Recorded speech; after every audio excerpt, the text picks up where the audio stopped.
Honourable Minister of State for Western Economic Diversification. Thank you, Mr. Speaker, and it's a great privilege to be able to speak to Economic Action Plan 2015, which I feel is a capstone on strong, stable Conservative government in terms of Canada's long-term growth prospects in our economy. Since coming into office in 2006, our government has been squarely focused on ensuring equality of economic prosperity for all Canadians.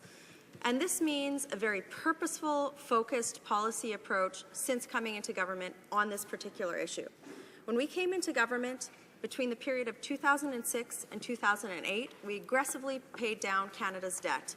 We've paid billions of dollars down on Canada's debt during this period because we understand that we need to have balanced budgets and a reduction in debt in order to ensure long-term economic prosperity for Canadians for generations to come. However, when the economic downturn hit in 2008, we understood that a large portion of this economic downturn related to debt burden. And we knew that if we were going to undertake stimulus measures which would increase consumer confidence and ensure that long-term prosperity of Canada's economy, stimulus measures needed to be short-term and impactful in terms of ensuring economic infrastructure, which is why we put in place things like the Knowledge Infrastructure Program, which there's legacy projects across the country, which we see in Canadian universities. And, Mr. Speaker, as well, I need to split my time with the member from Prince Edward Hastings, who has wonderful winemakers in his region.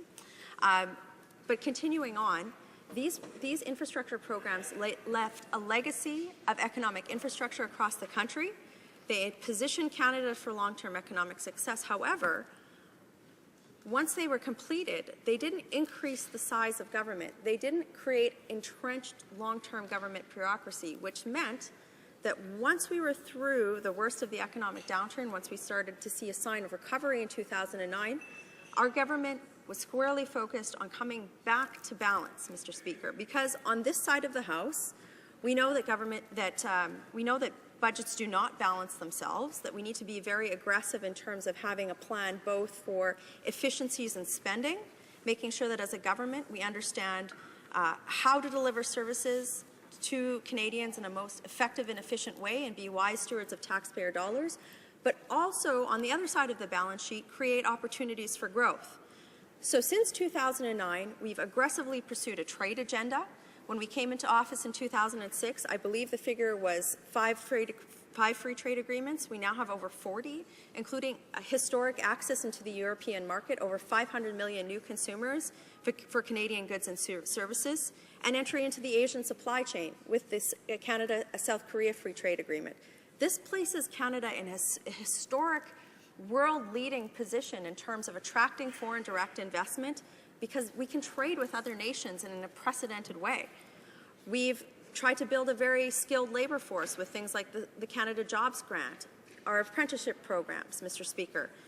We've also, and what's the capstone of this budget, is created a very low tax burden on both Canadian families and job-creating companies. So, Mr. Speaker, between when we came into office in 2006 and today, a Canadian family of four has $6,600 more in their pocket than when we came into office in 2006. And I don't know about you, but when I listen across the aisle and I hear the Leader of the Opposition, the Leader of the NDP party say that only affects the wealthy, I think you'd be hard-pressed to find a Canadian family to say, wait a second, I'm rich, that doesn't help me.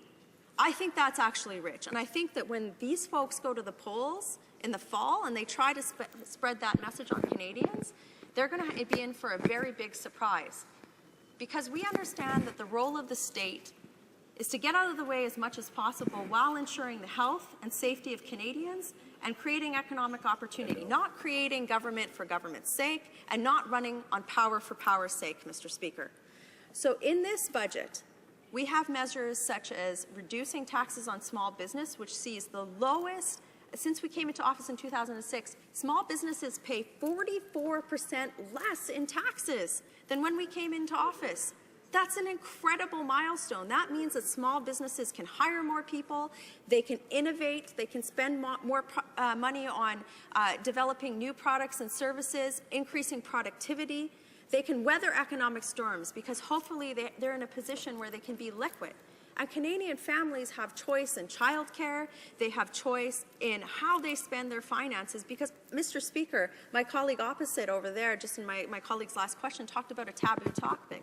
I don't think it's taboo to talk about Canadians having more money in their pockets and that somehow being a bad thing, that somehow government knows how to spend their money better than they do. And that's the difference between this side of the House and my colleagues opposite. Now, Mr. Speaker, I would like to, and of course you hear rumblings across the way, Mr. Speaker, for all those who are watching here, because they know we're right. They know that the average Canadian understands this principle because this isn't an esoteric debate about whether we should, expand the size of government. This is about making ends meet. And our government is the only party that understands that making ends meet means making more money in the average Canadian's pocket.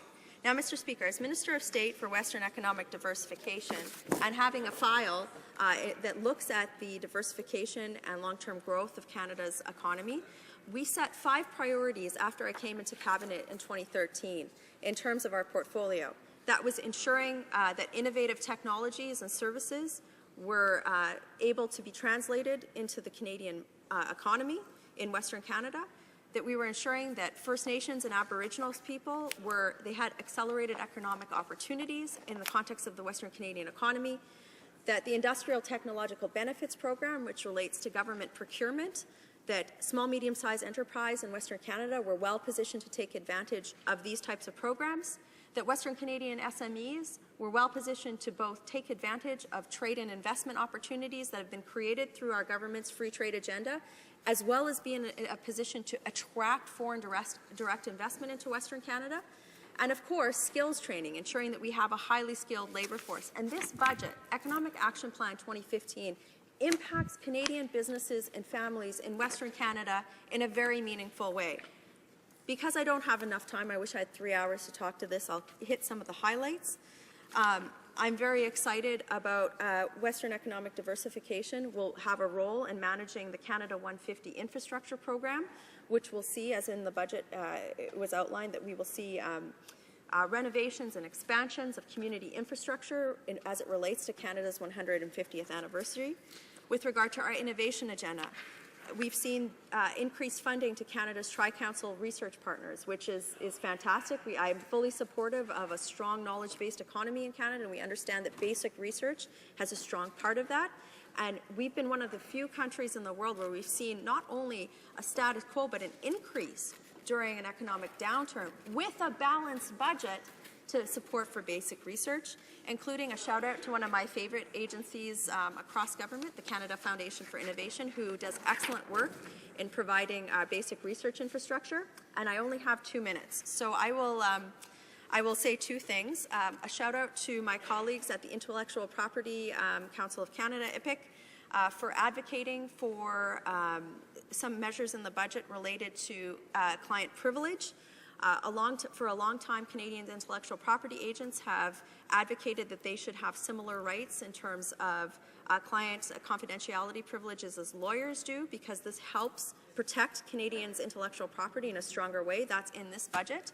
And Mr. Speaker, I'd also like to highlight that I think some of my colleagues in the NDP might actually be at odds with their leader, because they're sending out householders. I have one here from the member from Ottawa Centre, where he actually highlights all of our government's tax savings. The title of the householder is Household Tax Tips for 2015.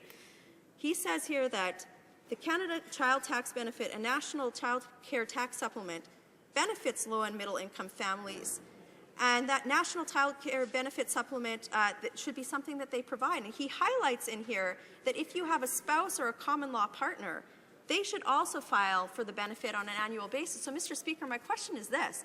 For all of my colleagues opposite who are standing and saying, well, this is something that doesn't benefit Canadians, why would you spend taxpayer dollars sending out information with a party logo on it, selling the benefits of this particular piece? So, Mr. Speaker, I'm confused, but I certainly hope that Canadians won't be when they go to the polls this fall, because they understand that our government wants more dollars in the pockets of Canadian families, and that's what we've done with Economic Action Plan 2015.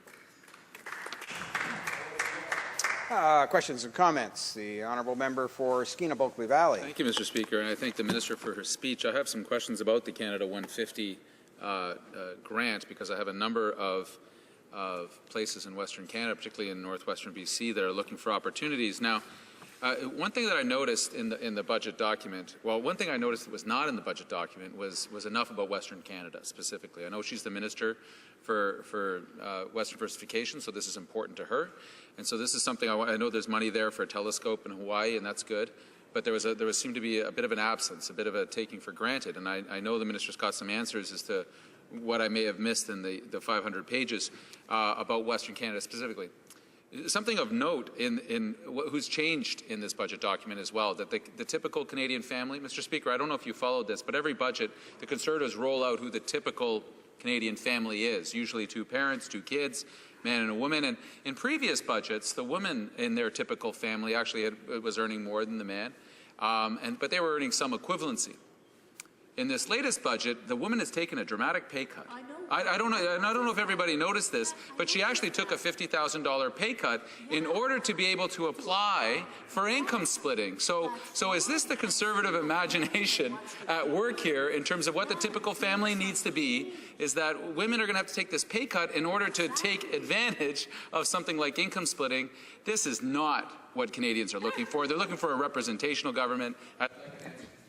The Honourable Minister of State. Very quickly, Mr. Speaker, with regard to my colleague's first questions on the Canada 150 infrastructure program, I actually look forward to working with him and all of my colleagues from Western Canada, regardless of political stripe, on rolling out an excellent program in this regard to benefit all Canadians in Western Canada. Details to come. Stay tuned.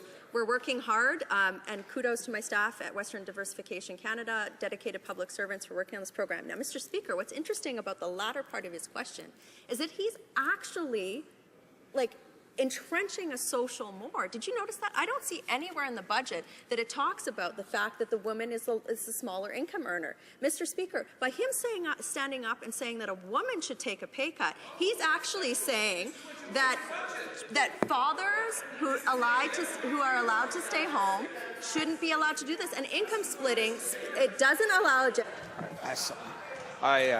Order. I know the Minister of State is order.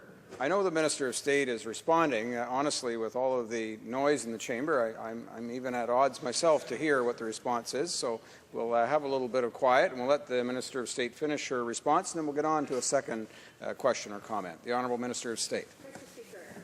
At the heart of the matter, our tax cuts for families benefit all Canadian families, regardless of gender, ethnicity, demographics. And, Mr. Speaker, in fact, if you look at the graphs that are in the budget, you'll show that it impacts low-income Canadians on a much higher rate. So, Mr. Speaker, that's something that we're very proud of, and I certainly hope that my colleague opposite, who I do have a lot of respect for in debate, will support the budget, as his colleague from Ottawa Centre has done in his householder. Questions and comments. The Honourable Member for Kingston and the Islands.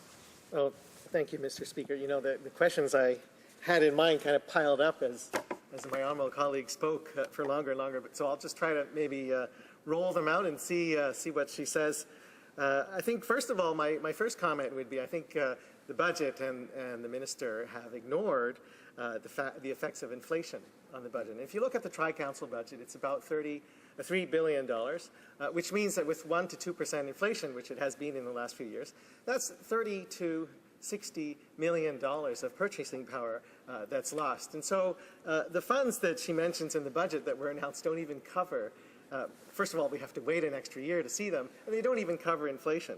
The second thing, she talked about a balanced budget, but she didn't talk about the fact that there is $2 billion from the reserve taken out. And $2 billion is what people who do computer programming call magic number. It's just sort of pulled out of nowhere without a really good justification. And if you had chosen a different number, you would have got a budget surplus or not. And the third thing I would just ask the minister is, the budget assumes a future price of oil which doesn't agree with the markets, the real price in the market.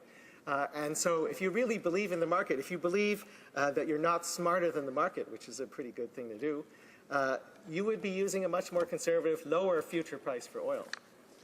Well, Minister of State for Western Economic Diversification. Well, Mr. Speaker, I would ask my colleague opposite to look to his leader for the definition of magic number when he made the statement budgets will balance themselves. I think that's actually a definition of magic numbers. And I think when Canadians look to the Liberal Party and they hear things like that they would actually reverse some of the tax cuts that are in this budget, you know, they're looking at themselves and going, the Liberal Party leader who has existed on a trust fund for many years is saying, I'm rich? That's a little rich, Mr. Speaker. And I think when we're talking about magic numbers or magic 8 balls or magic substances, that's probably more closely associated with the leader of the Liberal Party than any of the economists, leaders, business leaders, and people who actually listen to average Canadians on this side of the House, and that's what this budget supports.